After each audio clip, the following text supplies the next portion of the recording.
É muito comum ainda a gente ver, sei lá, mães com bebês com deficiência, com comentários assim, ai, tadinho.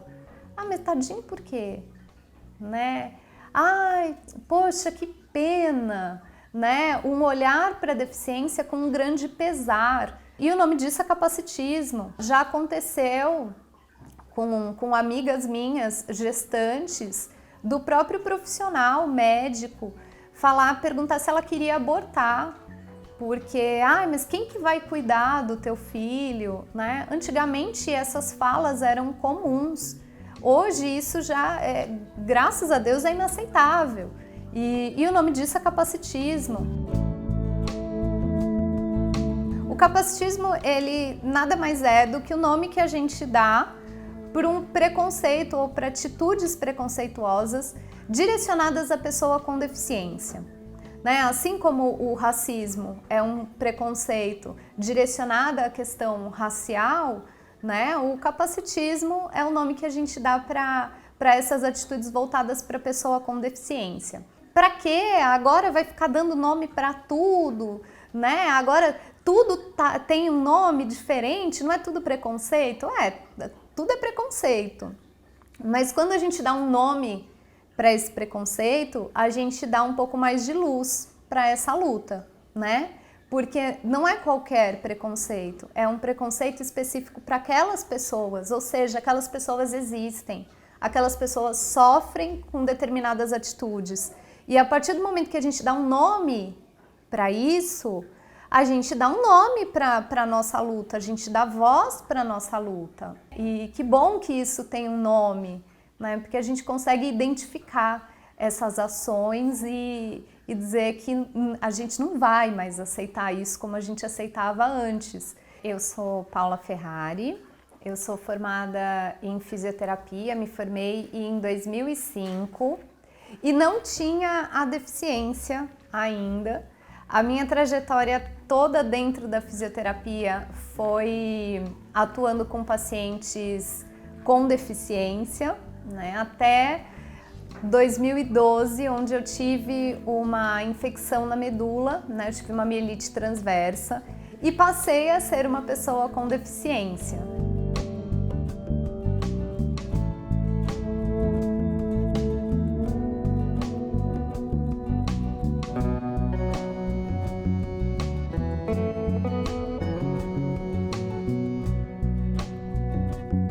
Eu acho que desde o começo eu comecei dentro da área da pessoa com deficiência e passei a continuar, né? E aqui vocês estão vendo a minha gatinha que também tem deficiência, então aqui nessa casa, além de mim, os animais também têm deficiência. Daqui a pouco vem mais um aqui, porque eles são danados, eles adoram uma câmera.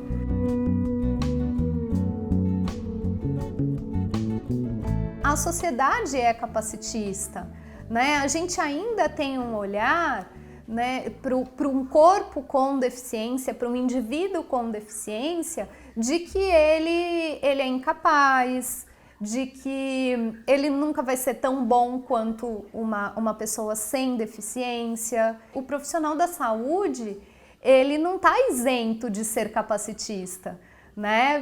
Pelo contrário, ele é um ser humano e o ser humano, se ele não evoluir junto com a sociedade, ele vai ter muito comentário capacitista dentro dele, muito pensamento capacitista dentro dele. No meu caso, que sempre trabalhei com crianças, né? Quantas vezes, treinando marcha com aquela criança, eu falava, anda bonitinho. Então, o que eu estou dizendo para aquela criança, no final das contas? Que o jeito dela andar é feio, que só quem anda bonitinho é quem anda dentro do padrão. Então eu acabo reforçando questões de insegurança, de baixa autoestima naquela criança.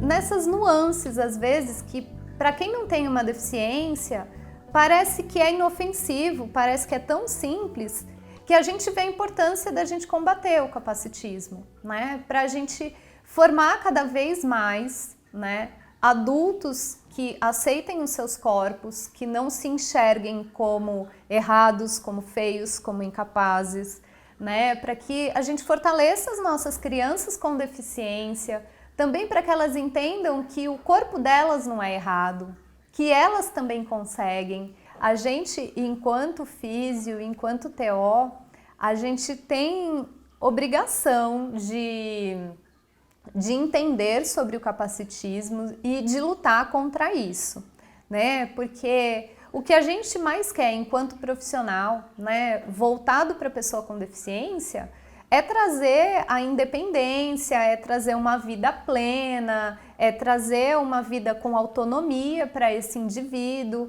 E o capacitismo, ele vai contra tudo aquilo que a gente prega na nossa reabilitação. Então, enquanto a gente está lá querendo que o paciente seja independente, mas a gente está com um discurso que mostra para ele o quanto o corpo dele não é bacana, enquanto ele precisa sentar bonitinho para receber alguma coisa, o quanto as pessoas vão gostar dele quando ele andar direitinho. Não, anda direitinho, ai, nossa, vai todo mundo falar que você tá bonito andando direitinho, né? Então, essas falas hoje, né, do lado de cá, né, como pessoa com deficiência, me dói, sabe? Quando eu vejo que muitas vezes, né, os profissionais ainda olham para a deficiência com um olhar muito curativo, né, de tentar trazer o corpo com deficiência para o mais normal possível. Embora eu entenda que a gente, enquanto fisioterapeuta, quer trazer a função, quer trazer a qualidade do movimento, quer trazer, né, quer restaurar, né, uma função, um corpo, enfim, eu acho que a gente não pode esquecer do que é a definição de deficiência, que é uma condição permanente, né? Então a gente não pode esquecer que um corpo com deficiência, ele vai ser sempre um corpo com deficiência. E que quem habita aquele corpo com deficiência precisa amar e aceitar o seu corpo. E a gente, enquanto terapeuta, o que a gente tem feito para isso? Né? A gente muitas vezes está reforçando um estereótipo de que o corpo com deficiência, ele não pode ser amado, ele não é aceito, ele não é bonito, né? E hoje, assim, quando eu penso, né, muito nas coisas que eu fazia lá no meu início de carreira como fisioterapeuta, eu consigo entender que com a realidade que eu tenho hoje, né, de uma pessoa com deficiência, eu faria muita coisa diferente enquanto terapeuta. Eu tinha uma ideia, por exemplo, da cadeira de rodas, que é completamente diferente da ideia que eu tenho hoje. Quantas vezes a gente associa para os nossos pacientes o fato deles não quererem treinar com uma muleta, com um andador, a questão da preguiça. Ai, sem preguiça, vamos andar bonito. Não, gente, não é preguiça. Vou contar para vocês.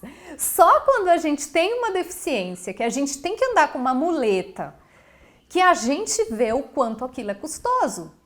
Quantas vezes a gente vê os nossos pacientes suando, os bichinhos, às vezes pequenininho, mas tá ali, ó, suando para fazer atividade, e às vezes a gente ainda fala, ai, hoje você tá preguiçoso, andou pouco, né? Então, são pequenas falas que muitas vezes saem assim, sem maldade, sem a gente saber o nome disso. E o que é pior, sem a gente saber o impacto que isso tem na vida de um paciente.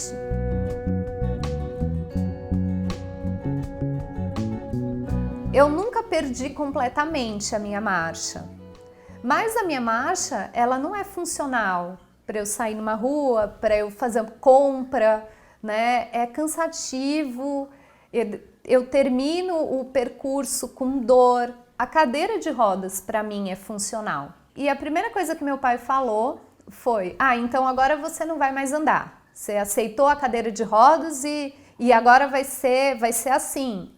Falei: não é porque a cadeira de rodas é a melhor opção para mim que eu também não vou poder andar para curtas distâncias e tal. Mas aí você vai ficar preguiçosa, né? Então a gente ouve essas falas o tempo inteiro. Quem usa cadeira de rodas, mas consegue andar, é preguiçoso, né? É como se você perdesse o direito de escolher o que é melhor para você, porque a sociedade entende, a equipe de reabilitação entende que você precisa andar a todo custo.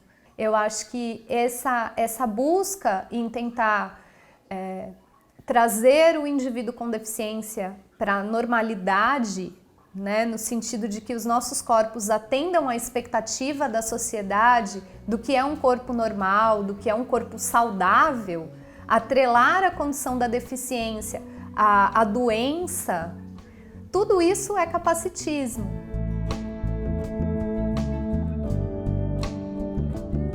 Eu acho que o profissional, né, quando se coloca, né, numa posição de profissional de saúde, ele precisa entender que reabilitar um indivíduo com deficiência, lidar com um indivíduo com deficiência, não é lidar com um corpo que tem que voltar a andar, que tem que voltar a mexer o braço normal, que tem que voltar a cortar uma carne como era antes. É você lidar com um indivíduo e que esse indivíduo ele tem uma história, ele tem sentimentos, ele tem medos, ele tem fragilidades, ele tem expectativas e que a fisioterapia, a terapia ocupacional dentro disso tudo, ela tem que vir como uma ferramenta para potencializar e não para ser mais para cobrar e para mostrar que aquele indivíduo não corresponde às expectativas, né? Então eu acho que eu vejo, né, uma mudança nesse sentido, mas eu acho que o profissional da saúde ele tem que entender o que é o capacitismo para ser mais uma voz contra isso. Falar sobre capacitismo é a gente enxergar o nosso paciente como um todo, enxergar que o capacitismo também é uma luta do profissional da saúde, também é uma luta do fisioterapeuta e do terapeuta ocupacional. O profissional, quando acaba tendo uma atitude capacitista, um discurso capacitista com o paciente, ele acaba prejudicando a evolução, né? Porque o que a gente mais quer com esse paciente é que ele tenha autonomia, é que ele consiga fazer as atividades que ele tem vontade, que ele consiga viver plenamente, né, a sua vida, as coisas os seus sonhos, os seus objetivos. Mas quando o profissional tem um discurso capacitista, a gente reforça que o paciente está aquém dessas expectativas, que ele não vai conseguir, que parece meio exagerado, né? Mas eu vou falar para vocês assim, que quando a gente está do lado de cá, a gente consegue entender o impacto que isso tem, assim, sabe? E isso foi muito forte para mim quando eu voltei a atender. Eu acho que eu tinha uma atitude capacitista comigo mesma. Então, quando eu voltei a atender, o meu maior medo é de que as mães não quisessem que os pacientes fossem atendidos por mim. Porque, na verdade, eu tinha um olhar capacitista com relação a mim mesma, né? Então eu falava: ai meu Deus, será que eu vou conseguir? E essa insegurança do será fazia com que eu achasse que as mães não fossem querer que os pacientes fossem atendidos por mim. E foi muito legal, porque foi exatamente o contrário. As mães entenderam que um profissional com deficiência entendia melhor o que o filho dela sentia. Então, quando tinha que prescrever cadeira de rodas, as mães queriam que eu prescrevesse, porque eu era quem ficava sentada na cadeira o tempo todo. Então você vai entender melhor o que é mais confortável para ele, qual equipamento é melhor para ele. Então, assim, aquilo para mim foi tão marcante com relação ao capacitismo que se eu não tivesse minhas contas para pagar, talvez eu não voltasse a trabalhar. Talvez eu falasse, é melhor mesmo eu me aposentar, né? Porque quantas vezes eu ouvi, nossa, mas você vai voltar a trabalhar? De profissionais da saúde, sabe? Por que você não aproveita e se aposenta, né? E se eu deixasse essas vozes gritarem mais alto do que a minha vontade, talvez eu não tivesse produzido tanto de coisa que eu produzi, talvez eu não tivesse vivido tanto de coisa que eu vivi, né? E por conta de deixar o capacitismo falar mais alto. A sociedade, a fala capacitista, né, acaba colocando a gente numa posição de inferioridade mesmo.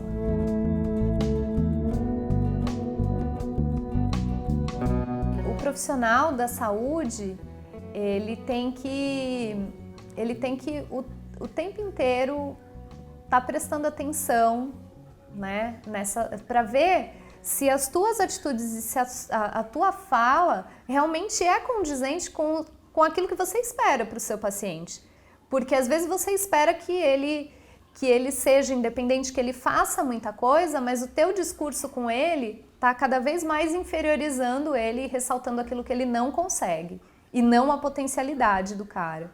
Então, meu convite é para que vocês peguem aí um atendimento que vocês estão fazendo e observem quais são suas falas, observem quais são as suas atitudes, né, em relação àquele paciente e analisem e vejam se de repente numa dessas falas ou numa dessas atitudes você sem perceber não está sendo capacitista.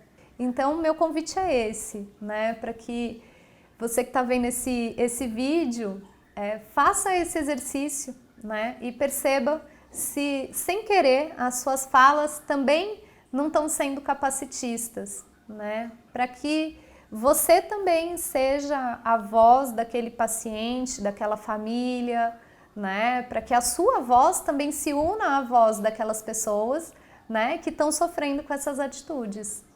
E o fisioterapeuta, o terapeuta ocupacional e o profissional da saúde, eles são ferramentas muito importantes na luta anticapacitista, né? Porque é uma pessoa que vai falar para muitas. Um terapeuta atende muitos pacientes, né? Então, quantos pacientes a gente já não atendeu ao longo da vida, né? E qual será o impacto que a gente teve nesses pacientes que a gente atendeu? Né? Então, eu acho que para a gente começar a ter atitudes anticapacitistas, para a gente evitar falas capacitistas, a gente precisa fazer uma autoanálise e saber ouvir, né? E fazer parte dessa luta mesmo.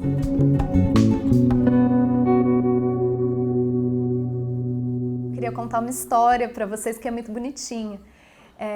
Eu sempre trabalhei com crianças, com a reabilitação, né, de crianças com deficiência. E trabalhava num centro de reabilitação infantil. Então aquelas crianças todas, elas tinham contato com outras crianças sem deficiência, mas com outras crianças com deficiência. E elas não tinham muito contato, ou a maioria delas não tinha contato com adultos com deficiência. Depois da minha lesão, que eu voltei a trabalhar como fisioterapeuta, foi muito bacana, eu acho que para mim e para as crianças, porque as crianças viram um adulto com deficiência trabalhando, dirigindo, sendo independente. E eu consegui ver uma transformação no pensamento não só das crianças, mas das famílias, do tipo... Nossa, Paula, que legal! Várias vezes as mães falavam para mim, eu não conseguia enxergar como seria o futuro do meu filho. E quando a gente vê uma pessoa próxima da gente, a gente enxerga que isso é possível. Porque a gente vê, por exemplo, um Fernando Fernandes na TV, mas é um patamar muito alto que a gente fala, putz, eu nunca vou chegar, né? Pô, o cara é famoso, né? Mas quando a gente vê alguém do nosso convívio, do nosso dia a dia, conquistando coisas e fazendo coisas, eu enxergo que é possível. E foi muito bacana, porque quando eu cheguei, os pacientes falavam para mim assim, tia, mas quem empurra a sua cadeira? Eu falava, ninguém. Você vem na rua andando sozinha? Eu falei, venho. E como que você vem? Eu falei, eu venho de carro. Mas você dirige? Eu posso ver seu carro? Como que você dirige? Então, assim, eu acho que mostrou assim, um pouco de futuro para aquelas crianças. E isso, depois de um tempo, me fez pensar, né, o que a gente faz com as nossas crianças com deficiência, né? Porque se aquelas crianças não tinham a menor ideia de tudo que elas podiam fazer, significa que a gente, enquanto sociedade, não estava mostrando para elas o potencial. A gente estava mostrando exatamente o contrário, né? Que é a fala do senta bonitinho, anda bonitinho, ai, a mamãe vai ficar triste, né? Eu falo muito das crianças porque eu acho que o adulto, ele acaba tendo mais recursos internos para lidar. Isso não isenta o impacto do capacitismo, mas eu acho que o estrago que a gente faz nas crianças é muito maior.